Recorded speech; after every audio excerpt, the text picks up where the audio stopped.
The sterile white hallways of St. Martin's Children's Hospital echoed with the soft shuffle of nurses' shoes, beeping monitors, and the occasional murmur of worried parents. It was just after 5 p.m. on a quiet Tuesday, and most of the building was winding down. Patients had eaten, parents were settling in for the evening, and the staff looked forward to a rare calm night. No one could have predicted that this would become the most unforgettable night in the hospital's history, a night when a canine dog's instincts would be the only thing standing between a child and a predator. Officer Mark Daniels sat quietly in the hospital's security room, sipping cold coffee while flipping through paperwork from earlier rounds. Next to him sat his partner of 3 years, Rex, a noble German shepherd with keen eyes and a calm but alert demeanor. Rex wasn't just any police dog, he was a decorated canine, trained in scent detection, search and rescue, and suspect apprehension. Daniels often said that Rex had better instincts than most humans he knew. What no one realized then, what no camera or human eye had detected, was that, 2 floors up, something sinister was unfolding. In room 216, a 6-year-old boy named Elliot was coloring quietly in bed, his mother having stepped out to get a coffee. Elliot had been in the hospital for 2 days with a mild but stubborn respiratory infection. He was a bright, thoughtful child with a gentle heart, especially when it came to animals. His greatest wish was to have a dog, something his single mother, working 2 jobs, couldn't afford just yet. She had promised him they'd adopt one when things got better financially. She never imagined that a dog would end up saving him before that day ever came. The man who entered room 216 looked just like any other hospital staff member. Dressed in blue scrubs, a white coat, and a surgical mask, he exuded quiet authority. He walked in with a clipboard and a smile and told Elliot he needed to come with him for a quick test. Elliot, being a polite child, hesitated only briefly. His gut felt something was off, but he didn't know how to act on it. He followed the man, who held his hand and led him down the hallway, past the nurse's station, toward the West Wing elevators. At the same time, downstairs in the security office, Rex suddenly lifted his head. He sniffed the air, stood up, and growled low in his throat. Daniels looked at him curiously. "What is it, boy?" he asked, but Rex didn't wait. He darted out of the room, his nose pressed low to the ground, tail stiff with focus. Daniels followed quickly, calling to security on his radio, "K9 unit is alert. Something's up." Following his lead. As Rex sprinted through the corridors, staff turned in surprise. Then he stopped abruptly at the West Wing elevator and began barking furiously loud, sharp, commanding barks that shattered the quiet. Just as Daniels caught up, the elevator doors slid shut. For a brief second, through the crack of the closing doors, Daniels saw a young boy, wide-eyed and terrified, and a man standing stiffly beside him. The man did not look surprised. He didn't react. He simply stared back with dead eyes. Daniels slammed the elevator button repeatedly, but it was too late. The elevator had begun its descent. That's when his blood ran cold.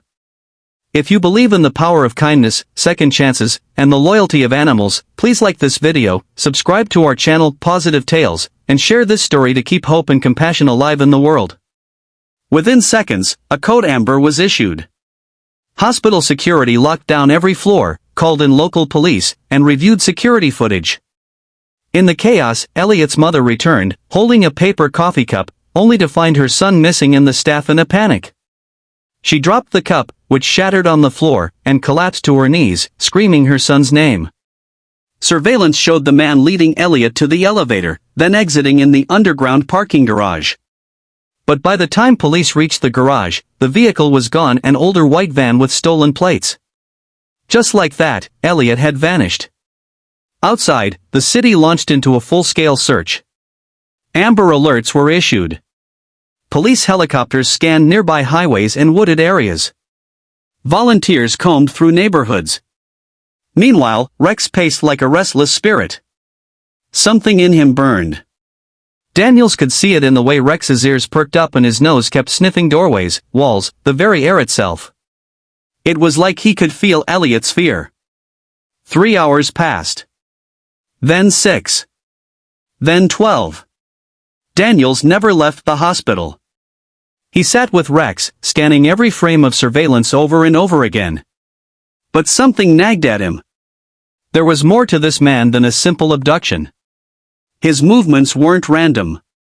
He knew the hospital. He avoided every camera but one. He didn't panic.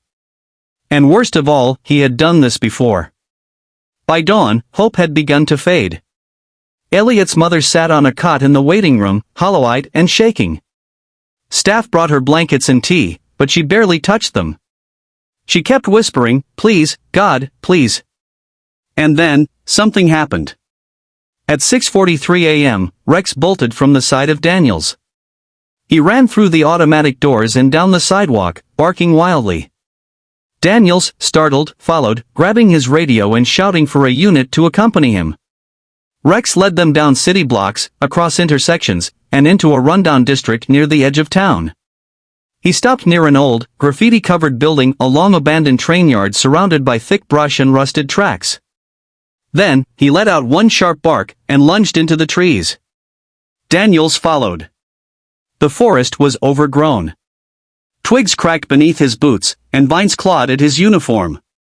But he trusted Rex, he always had. After 15 breathless minutes, they reached a clearing near a decaying wooden shack. And that's when they heard it, a faint, trembling voice. "Help!" Daniel's heart pounded. Inside the shack, Elliot sat tied to a chair with duct tape over his hands and a scratch on his cheek. He looked exhausted and dehydrated, but alive. As Daniels approached, Rex leaped toward the boy, wagging, sniffing, nuzzling his face. Elliot smiled for the first time in hours and whispered, "You found me."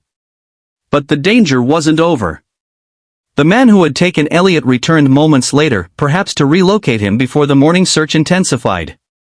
He didn't expect police. He didn't expect Rex. He came through the trees holding a crowbar. Daniel shouted, but before the man could react, Rex lunged, clamping down on the man's arm and wrestling him to the ground until backup arrived. It was over. The aftermath felt surreal.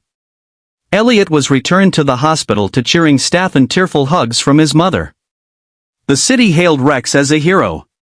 News channels across the country covered the story. But the real victory wasn't just about headlines, it was about the bond that formed between a lost boy and a dog who wouldn't stop searching. Rex visited Elliot every week after that. He would lay beside his hospital bed during treatments, play fetch in the recovery garden, and walk the halls with the little boy who once dreamed of having a dog of his own. Daniels knew then what he had always suspected: Rex wasn't just trained, he was gifted. 6 months later, when Rex retired, he didn't go to another handler or K-9 facility. He went home with Elliot. And there, in a small house filled with laughter, healing, and unconditional love, Rex found the only medal he ever truly cared about, a boy's arms wrapped tightly around him every night, whispering, "You're my hero." If this story touched your heart, please like this video, subscribe to Pawsitive Tales, and share it with someone who believes in the power of animals and miracles. These true-to-life stories remind us of how much good still exists in the world. Special request: has an animal ever changed your life or saved someone you know? Please comment below, we read every story, and your words inspire others more than you know.